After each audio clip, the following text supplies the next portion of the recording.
Israeli Prime Minister Benjamin Netanyahu might have an international criminal court arrest warrant out on his name, but it hasn't stopped him appearing on the podcast circuit. Netanyahu was recently interviewed by Kyle Forgard and Aaron Steinberg of Nelt Boys on their Full Send podcast. And if you aren't fully immersed in the Manaverse and its content, the Nelt Boys are Canadian-American dude bro YouTubers known for prank videos. They've diversified into interviewing major right-wing figures like Donald Trump and Elon Musk, and 3 of their members visited Israel in March 2023. Here's what Netanyahu had to say to the Full Send podcast's 2 million strong subscriber base.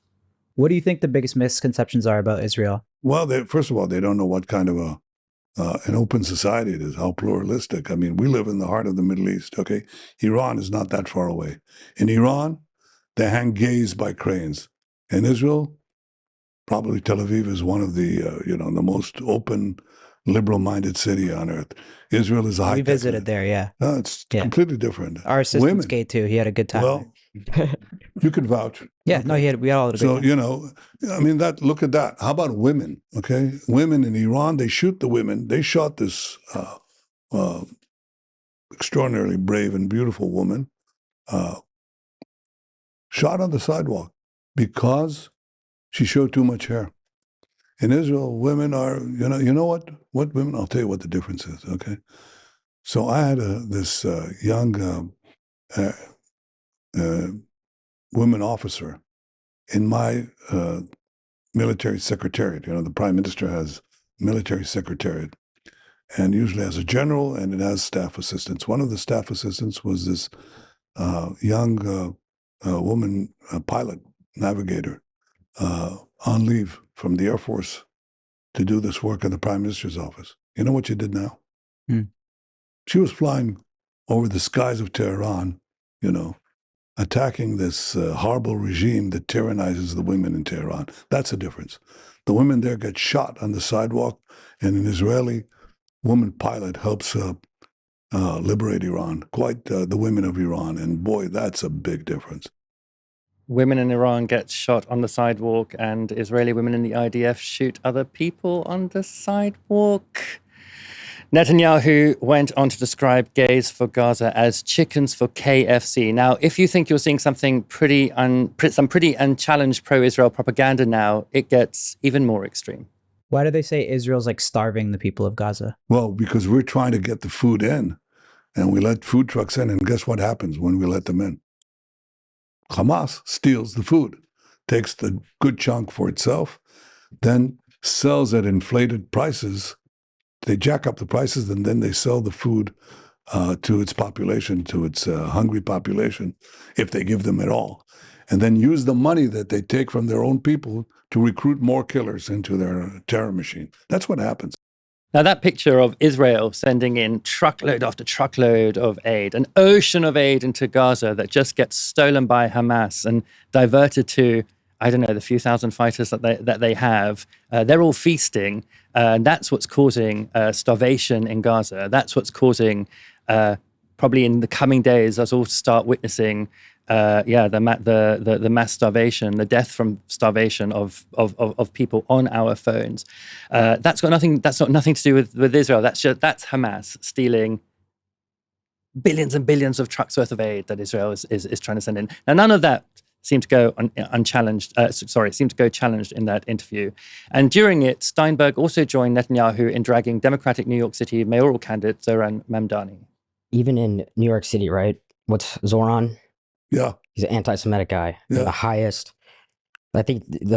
highest population of Jews in New York City. How's that even possible? Well, it's possible because a lot of people have been taken in by this nonsense. I mean, what? You want to defund the police?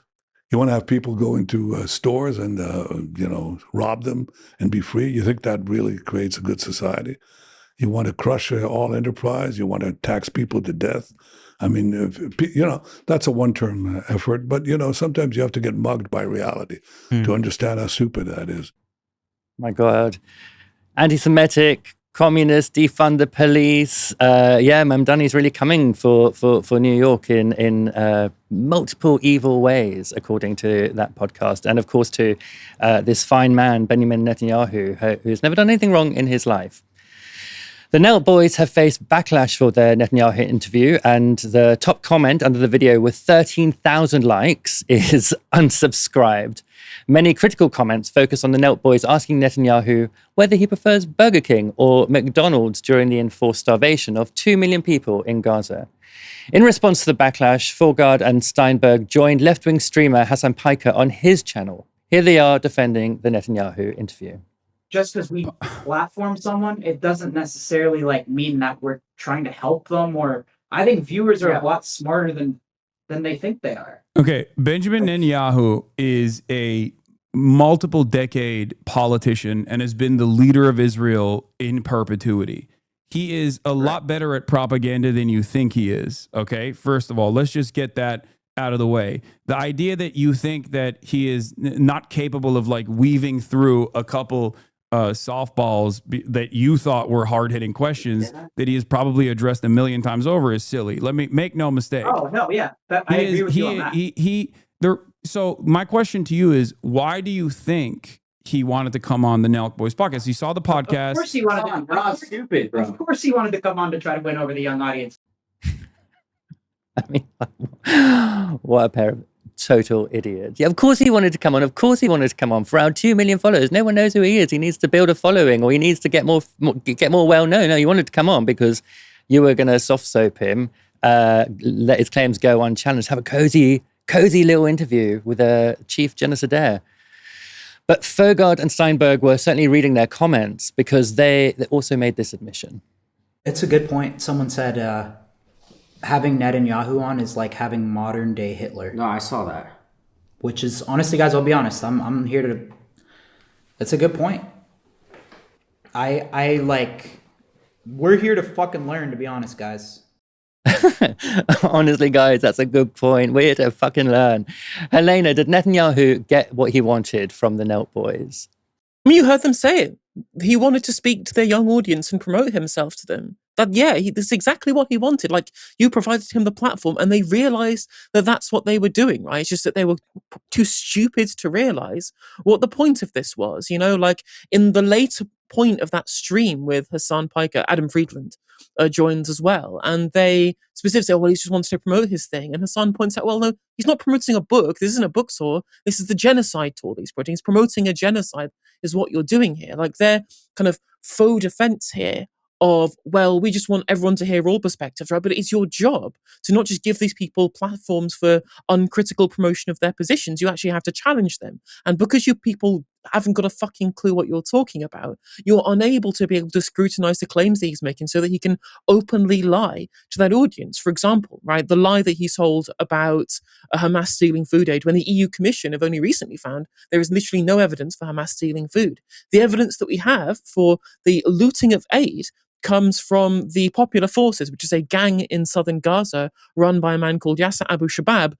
And he's literally funded by Netanyahu. Netanyahu posted a video on his own Twitter account boasting about how they'd funded the Popular Forces in South Gaza, who are the ones actually looted aid trucks. They're allegedly behind the looting in Kerem Shalom, very, very specifically. And this was openly something that Netanyahu's admitted to, but Netanyahu is smart enough, he's a politically savvy enough person to realize that you don't have to admit any of these things you've already admitted elsewhere. You can just lie, and because you're being uncritically platformed by dullards, you're going to be able to rig in a bunch of people from the audience who don't know what's going on. Luckily, these war crimes have been broadcast so widely on social media that even the Nelk Boys podcast audience seems to have enough of an understanding of the reality of this that they've seen, I think it's 10,000 subscribers they've lost in a day just because of this interview that they've done. So, I mean, at least there's that it's been so egregious, the prosecution of the conflict and the genocide in Gaza, that even regular normies understand how awful it is.